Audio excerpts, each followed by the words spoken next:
Well, a very good afternoon to you. Thank you so much for joining us on NTV at 1. My name is Zainab Ismail. It is the 18th day of May 2020 and we have all the stories making headlines across the country and beyond. Now, Miraa farmers and traders from Igembe in Meru County say they are counting heavy losses over the closure of the Kenya-Somalia border in Isiri area, locking out their produce from the Horn of Africa nation. The traders say the closure of the border due to the coronavirus pandemic has affected businesses as sales of the commodity are now on all-time low.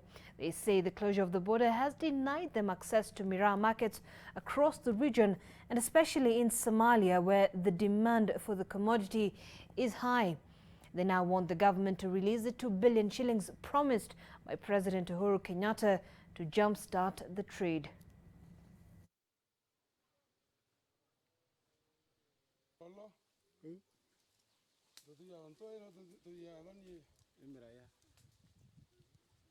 Ile imeleta sinda saindi ni soko ya Isili. Walipoweka lockdown Isili, wale watu walikuwa nakula miraa Isili. Saa hii hawakuli ile miraa. Miraa mingi ilikuwa inaenda huko, hawapati pesa. Kwa hivyo lockdown ya Isili ni kama tumeweka lockdown ya Gembe North. Tungeomba rais wetu kabisa atuangalie saa hii Gembe North, kwa sababu ile sinda iliyoko saa hii iko wengine wanaamuka asubuhi wanakunywa maji, wanaomba Mungu asubuhi ipike ndio angalau watembee waone kama watapata mtu wa kupatia hata mkate moja tu akule siku hiyo ise. Sasa kwa Miraa sasa hii kwa masamba unaona imejaa, hata tumekimbia sisi, hatuna pesa, wafanyabiashara na pesa. Now, the Kenya Medical Practitioners, Pharmacists and Dentists Union, that is KMPDU, says medical staff across the country are stretched beyond capacity at this time. KMPDU has dared the National Hospital Insurance Fund to proceed with a decision not to renew a medical cover for frontline health workers despite the threat of the coronavirus. The union has further asked the government to include a health service commission in the referendum bill. This, they say, is the best welfare package for the healthcare workers. Take a look. There is a presidential directive to recruit and employ more healthcare personnel.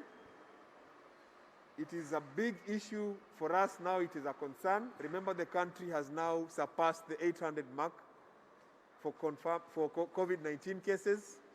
And given the last 48 hours and the figures coming out, we anticipate that in the next few days, we shall hit the 1,000 mark for COVID-19 cases.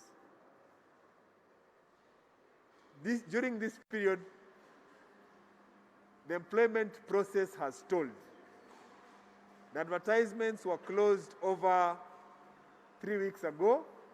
There is no movement, there is no communication, no doctors have not undergone any interviews as we speak.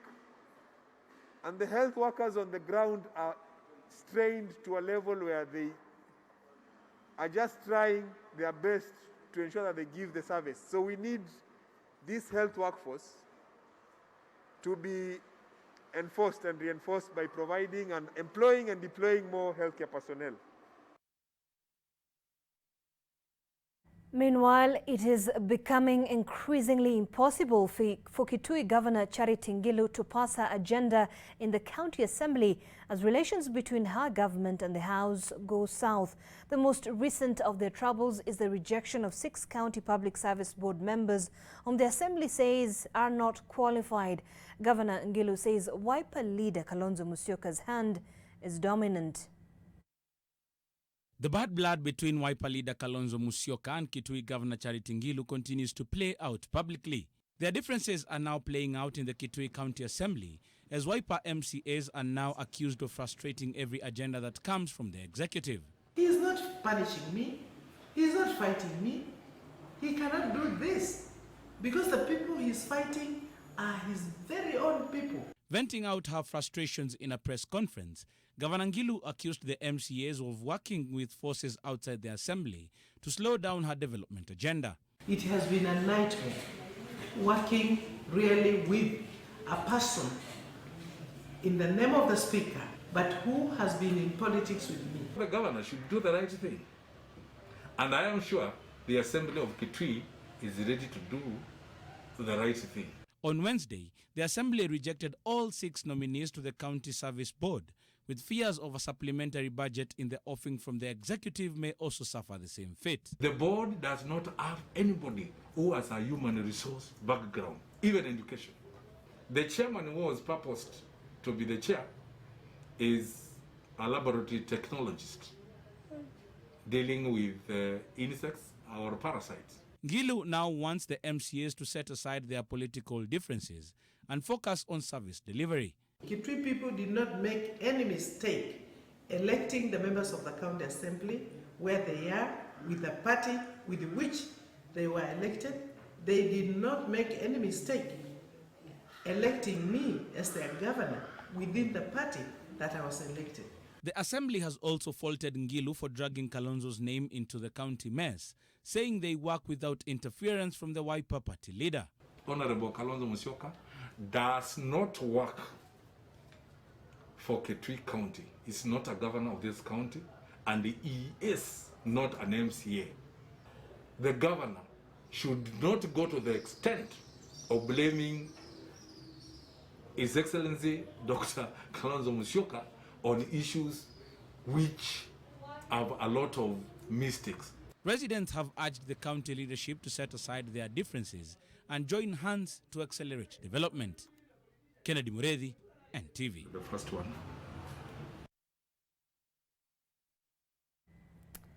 All right, well, away from that, let's now cross over live to a press briefing that is being held right now at, we'll be getting the place right now, and the governor for Nairobi, Mike Sonko, is speaking. Let's listen in. The months in question that they have not been paid are specifically the months of September, October, and November 2019. And this is due to the suspension of the projects that happened at the close of November 2019. And contrary to what they are saying out there that it has been over 9 months, it is only 3 months that has been pending, and the monies that are due for their payment actually are included in the current supplementary budget that is yet to be forwarded to the county assembly. It could actually be possibly today or tomorrow. So the governor feels that it is not possible to take threats or intimidation, especially from the people who are inciting a few of those individuals who are engaged under that project. Since the beginning of December 2019, none of them has been working. So it is only dishonest for them to claim that they have not been paid for the last 9 months. More importantly, the governor notices that it is a few MCAs who have been at loggerheads, perhaps with him or with who were behind the supplementary budget that was rejected, who are inciting the public to create the impression that the governor has refused to pay these employees. The governor has consistently maintained wishes to stick by the law, and the law is very clear. These individuals cannot be paid until monies are accordingly appropriated for the same purpose. So in this context, once the supplementary budget is passed and the amount that is owing amounts to about 62 million shillings, you can be assured that that money will be discharged immediately without any delay. So the governor wishes also to urge those who are currently making noise out there, or those who are purporting to be demonstrating against the lack of payments, to be patient, because government processes cannot be overrun, and government processes again cannot be circumvented. Once the monies are available, they can be assured that their funds will be dispersed immediately. So on that particular front, I don't know, I would wish if there is any specific concern in regarding to those casual employees, because it is a matter that has been in the public domain for quite a while, and the governor wishes to set the record straight in terms of what has been happening. I would appreciate maybe, yes. Yeah. Are the casual laborers in any contract, any form of contract with the county? What they have, they have been working with 3 months contracts that are renewable. So because that is what the labor laws provide for.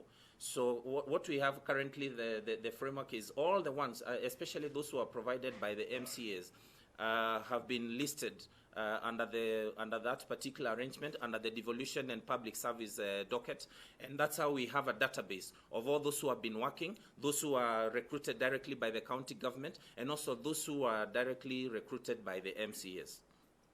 So how much is it per individual? The breakdown that the breakdown that I currently have, if you do the computation, each of them was earning about 653 shillings a day for their work. So that is what is documented, and that is what is owing for each one of them. So once the monies are available, each of them, because there is a master roll that maintained a register of all the ones who are participating in the project. Once the funds are available, they'll be paid accordingly.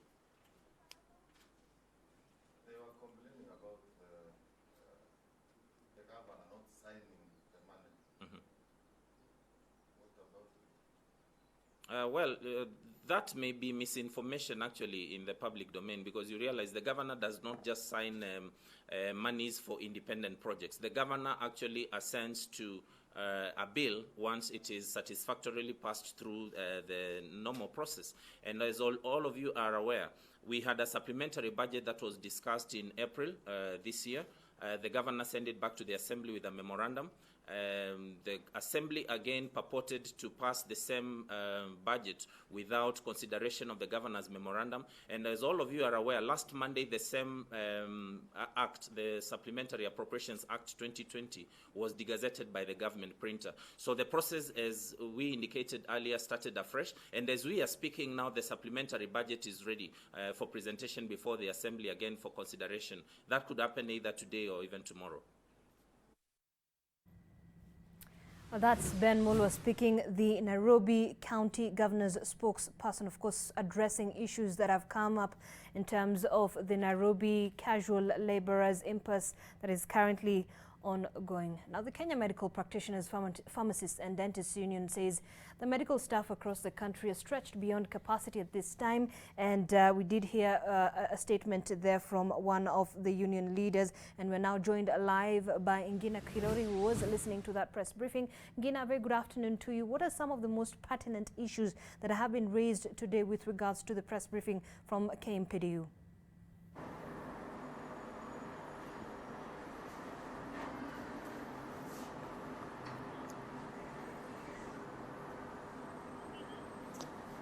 Well, Zain, the Kenya Medical Practitioners and Pharmacists Dentists Union is raising issues over the fact that NHIF has declined to renew the coverage for healthcare workers on the line. Among the other issues is also the fact that the lack of quality personal protective equipment is also not being supplied. I have the Secretary General here, Chibanzi Mwachonda, and I just want to ask you, Secretary General, what other issues are healthcare workers facing on the line? Yes, essentially, over the last 2 months or so of COVID-19, we have continually addressed issues, and we've made sure that our members are available in the public healthcare system to serve Kenyans. So that to us is a sign of goodwill, and we hope that, and we urge that the government also shows goodwill in addressing the issues that we raise. So NHIF, of course, is a valid concern for us. It's a big issue. Remember that comprehensive coverage insurance package for healthcare workers is one of the presidential directives to ensure that the frontline healthcare workers are covered. So it is in bad faith to see that NHIF is now declining to renew the comprehensive cover for doctors working under the counties. That is also against the principle of UHC. Remember, UHC is one of the big four agenda in this country. So it should be revised, and we hope that government, and we urge government that demand actually that they review this directive to ensure that all frontline healthcare workers are covered. And over the other issues that are pending is stagnation of promotions. We currently have over half the counties are not paid salaries for the month of April. Then the other issue that we more likely, and we've always insisted and said that given the situation that we're currently in, and it has exposed actually the issue of welfare package implementation, issue of employment of more healthcare workers, is that this is the time to actually now create that health service commission that will ensure that there's a standardized management of human resources for healthcare, in line with the public principles, guidelines and principles. And so now we are aware that there is a referendum bill is actually going for debate in the National Assembly. So we urge that the Health Service Commission be considered in that referendum bill. And you had also stated previously that because of the number of infections within the health workers, or with the health workers, that it's raised the concern of a lack of the numbers going down, or the numbers going down actually within the counties. Is that also a concern primarily right now? Yeah, so primarily our cases are increasing. It was already surpassed the 800 mark, and given the trend we've seen in the last 48 hours, we anticipate to be at 1,000 mark in the past few days. And given the HRH projections we've done, is that we require already 2,590 medical doctors across all cadres, pharmacists, medical doctors, and dentists, to cover this pandemic and to reinforce the current workforce that is already in acute shortage. They are already experiencing burnout, and so we need that addressed and given urgent priority.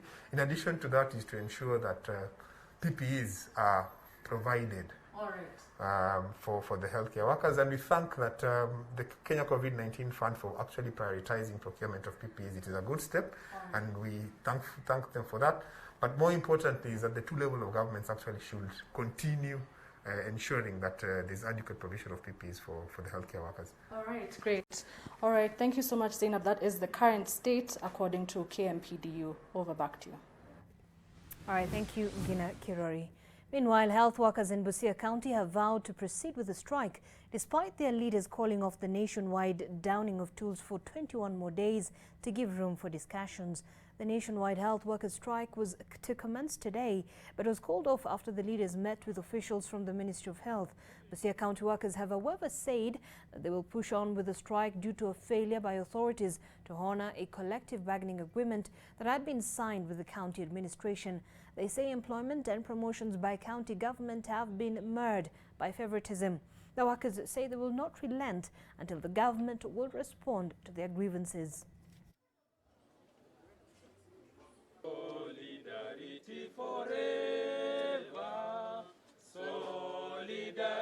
Hatutarudi kazini mpaka masilahi yetu yashughulikiwe, na hiyo ni kwamba kupewa barua za promotions na kulipwa marupurupu yetu yote kuanzia wakati ambao tulihitimu kupata hizo promotions. Hatuna mishahara za kutosha, promotion hazipo, promotion zinafanywa kwa kugawanywa.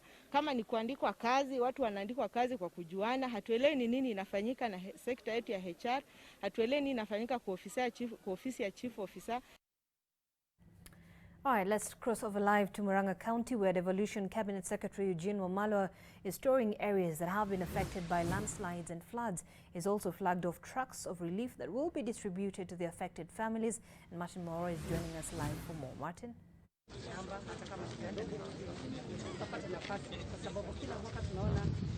Yes, good afternoon. We are live from Matthew. As you have rightly said, yes, the CS of Devolution is here. He's going around various sub-counties, trying to inspect the damage that has been done by the floods and also the landslides that have hit the area. I'd like to welcome Waziri. Welcome to K20. Just want you to tell us what is the damage that has been done countrywide. All right, we do apologize for that sound hitch there. We will be getting more details from Martin Moura there in Murang'a County. Let's take a quick break here on NTV at 1. We'll be back with more.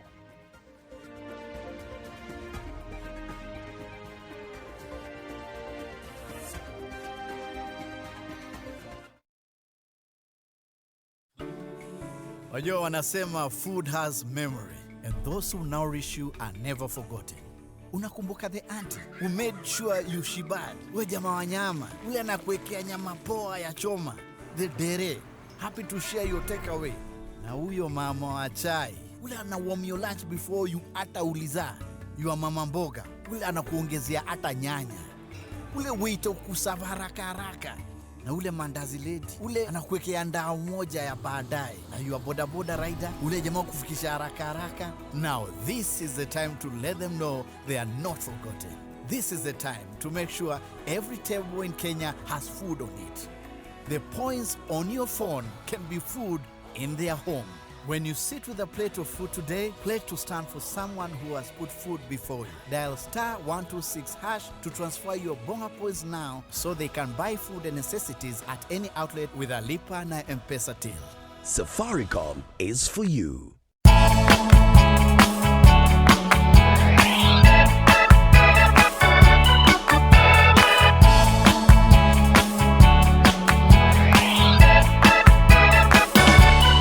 Buy fresh mboga, vegetables, foodstuffs, meat products, bakery products, detergents, all clothing and footwear, books, board games, gym accessories, households and cookery online. Kindly visit tuskys.dpo.store to place an order and get delivered to your doorstep. Wahenga walisema hakuna kazi ngumu na hakuna kazi rahisi. Watu kwa ground wakauliza, umejaribu mjengo? Take a moment and think about that. Kazi ya mjengo. The fundi, arguably the literal definition of a hard worker. Imagine building all these houses to perfection. What does it take to be a good fundi? Do they dream of having such houses? How selfless. Show me the best house in the country, then show me the person whose hands built it.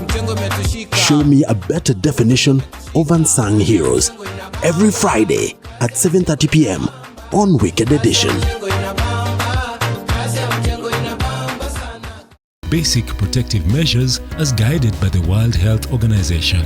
Clean hands frequently with soap and clean water. Cover nose and mouth when coughing and sneezing with a tissue or flexed elbow. Avoid close contact 1 meter or 3 feet with anyone with cold or flu-like symptoms. If you have fever, cough and difficulty breathing, seek medical care early. Avoid raw or uncooked animal products.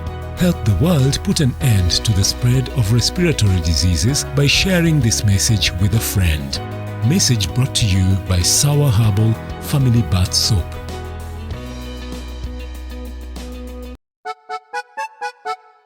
Sonadol Extra imetengenezwa kwa njia spesheli kupambana haraka na maumivu ya kichwa, mwili na hata meno.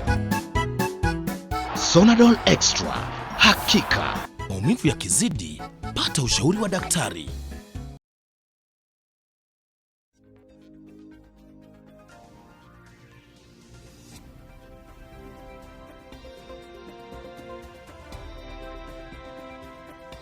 Thank you for staying with us. You're watching NTV at 1. Now, Agriculture Cabinet Secretary Peter Munya has this morning flagged off 25 tons of potato basic seed, which will be distributed to 6 counties in order to improve farmer access to certified seed and mitigate the effects of the coronavirus pandemic on potato production. The seeds distributed by the Kenya Agricultural and Livestock Research Organization will be used to produce certified potato seed that is expected to result in about 2,500 tons after 2 filed multiplications, which will be added to the current annual production of 65,000 tons of certified seed. Potato is the country's second most important crop after maize, produced in 20 of the 47 countries.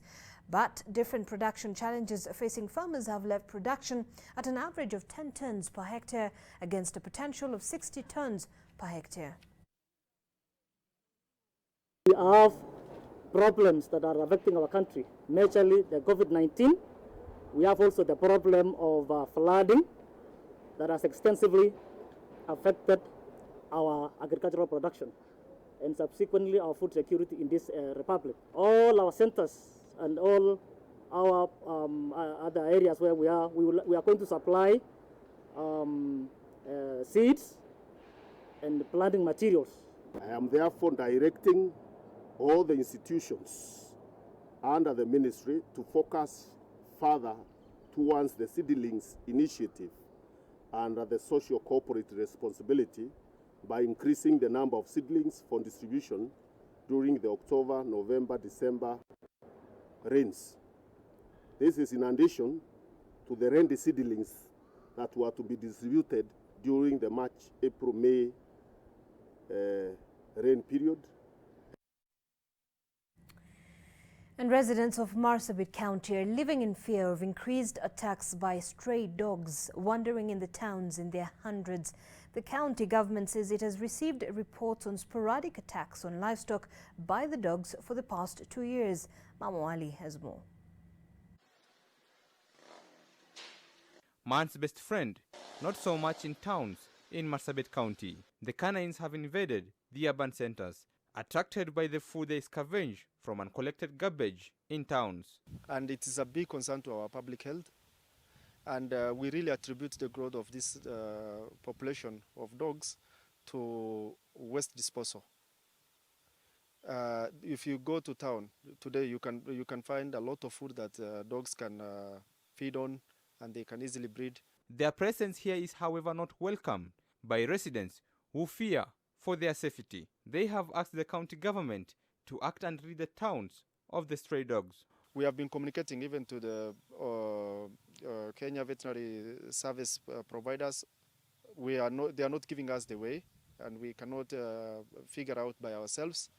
There are people, there are societies that are concerned about the welfare of these animals.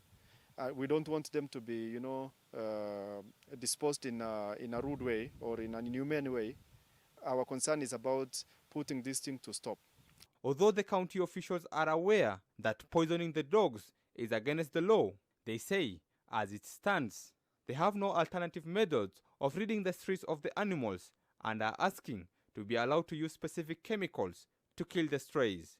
I don't think we should demand for returning to market of the banned product, which is strychnine, but maybe through the Director of Veterinary Services, we could appeal to maybe consider giving them to this population to remove them, and then we think about a control strategy from there on, so that we develop a policy of not having the dogs around here that have no owners.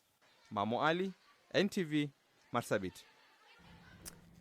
Now, 12 Kenyan fishermen arrested by Ugandan police in Lake Victoria early this month have been released after completing a 14-day quarantine. The 12 were arrested in the morning of 4th May while fishing around Sumba Island in Lake Victoria for not having medical documents confirming their COVID-19 status. Having tested negative for coronavirus after the 2-week-long stay in quarantine, the fishermen were allowed back into the country with the medical documents confirming their COVID-19 status. Hawakutupata nayo ambapo hizi certificates zenye ziko na good conduct zenye zinaonyesha kwamba tuko wazima, hatuna corona. Nimefurahi kurudi nyumbani Kenya ambapo nilipelekwa nikaenda nikapimwa nikamaliza siku zangu 14 lakini nikapatikana kama niko mzima, sina ugonjwa wa corona. And a family in Nairobi is searching for their kin who went missing last evening. Spencer Deuri, aged 68, disappeared from his home in Kasarani on Sunday at 5 p.m. He was dressed in a black cap with the initials NY at the front, light brown shirt with a blue lining on the inner collar, grey jacket, black pants and black shoes. Anyone with information that could lead to his whereabouts should report to the nearest police station or contact the family on these numbers: 0722 537 454. That's 0722 537 454. And in stories making headlines globally, Ivory Coast has reopened churches across the country with new safety measures amidst the COVID-19 pandemic. The West African country has recorded 2,109 cases, 27 deaths and 1,004 recoveries. Faithfuls flocked places of worship on the first Sunday after the ban on places of worship was lifted. Clerics led worshippers in Mass and Sunday devotions while strictly adhering to the safety measures set by the government.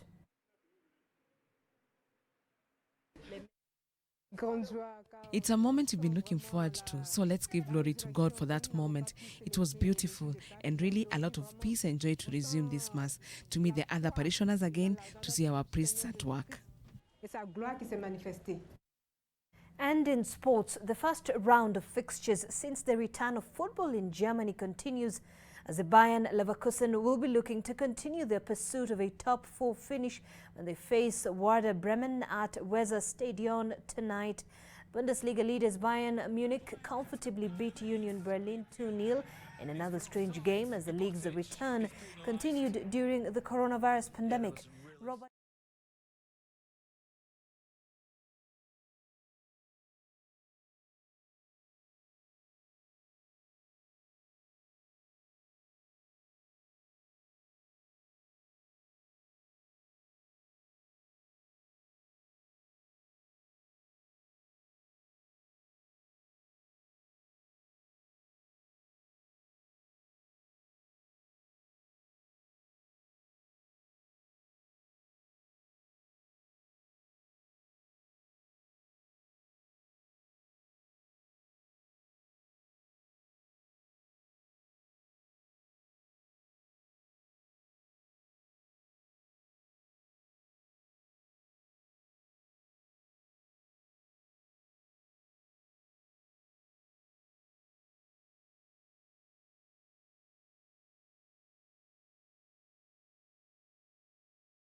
Groups of up to 10 players on Monday as teams take another step towards the planned resumption of season next month. The Spanish government has announced a protocol that will allow training sessions to be expanded by all clubs.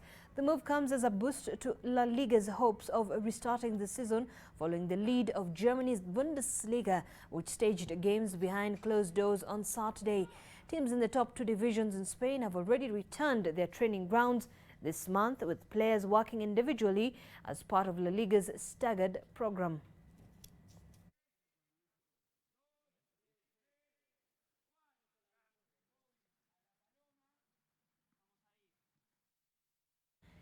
And Italian Prime Minister Giuseppe Conte says he needs more guarantees before the green light can finally be given for the resumption of Serie A after a 2-month lockdown due to the pandemic. Clubs have already suggested June 13th as a date for the championship to restart, while group training will get underway on Monday. However, there are splits over how to proceed. Many clubs consider that the health protocol, painstakingly drawn up by the Italian Football Federation following recommendations of the government's technical and scientific committee, is impossible to enforce. This even as 2 players from Serie A side, Parma, have tested positive for the COVID-19 and have been moved into isolation. 2 points are proving particularly problematic. The first concerns the logistical difficulties for clubs to try and organize a 2-week group training period from Monday.